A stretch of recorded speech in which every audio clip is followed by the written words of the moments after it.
Hello, I'm Rachel Jones for the Finance News Network. Joining me today from OventusMedical is founder, MD and CEO, Dr. Chris Hart. Chris, welcome back to FNN. Thanks, Rachel. Thanks for having me. Now, first up, could you start by telling us how OventusMedical is progressing? Oh, look, I think we've made incredible progress since we spoke last. We've gone from being what was essentially a mouthguard company, and now I think we're really an airway management company. So we've evolved from one product to a platform of technology that really is extending the effectiveness of oral appliances and also making CPAP more tolerable. And now, before we talk about your product, can you tell us about the instance and health effects of chronic snoring? Look, chronic snoring is a sign of a more sinister underlying disease, but chronic snoring, probably 50% of adults would suffer from chronic snoring.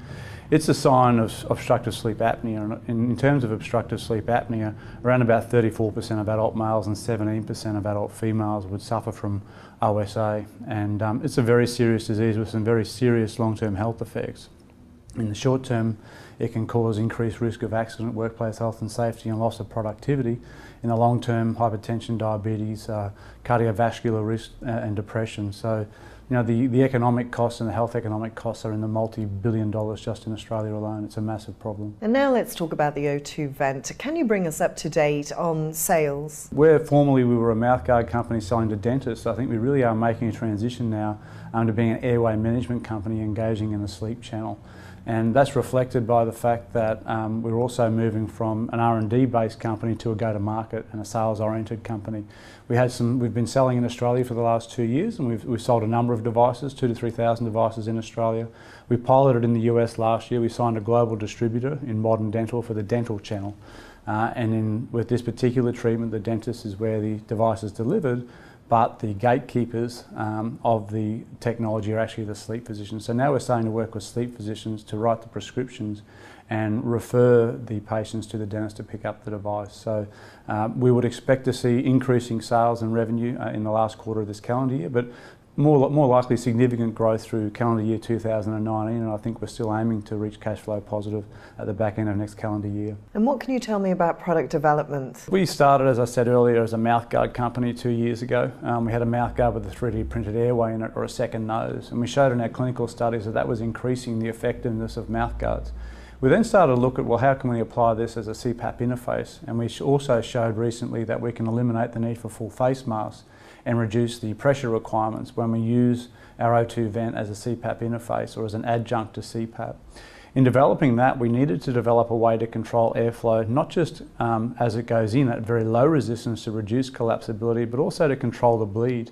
When we did that, we developed a valve that lives within that 3D printed airway, and it's called a positive end expiratory pressure valve, which is a big name, but the PEEP valve means that when patients now breathe out, it's actually working as a micro CPAP within the ductbill, so it's inflating and stabilising the airway as the patient breathes.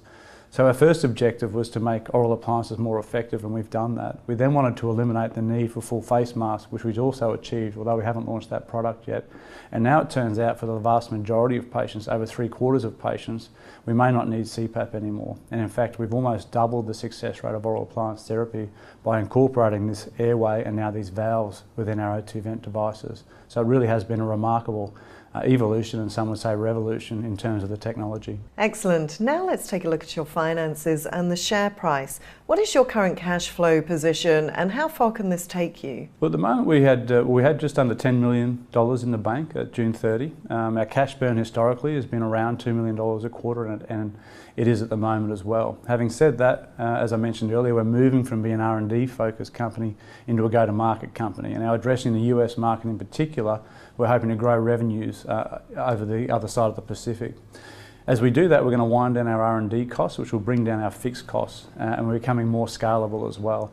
So we would expect that with growing revenues next year and rationalising our cost base in the first quarter of next year, we should see ourselves start to generate a stronger balance sheet through the back end of next year. And as we've said before, we still aim to be cash positive towards the back end of calendar 2019, and that's off the back of controlling costs and growing sales. At the moment we have a very strong balance sheet, we've got great investor support, and we're very comfortable with where we're at as a company and where we're going. And can you provide a comment on the share price? At the moment I think we're significantly undervalued. I think if you look at where we are now compared to where we were 2 years ago, we've created a phenomenal amount of value in our technology and our IP, in our clinical evidence, and now also we have a great go-to-market strategy and team in the US. We really are poised for significant revenue growth over the next 12 to 18 months, and so I would say that we're a great buying opportunity at our current share price. And to the last question now, Chris, is there anything that you'd like to mention that we haven't covered? I think it's been a long time since there's been a very innovative approach to the management of this very serious disease, and I think this is a great innovation that has the potential to help tens of millions of patients. I was one of those patients, and I've certainly helped thousands of them myself, and we're very excited to be able to bring a lot of those patients back into care. Dr. Chris Hart, thanks for the update. Thank you.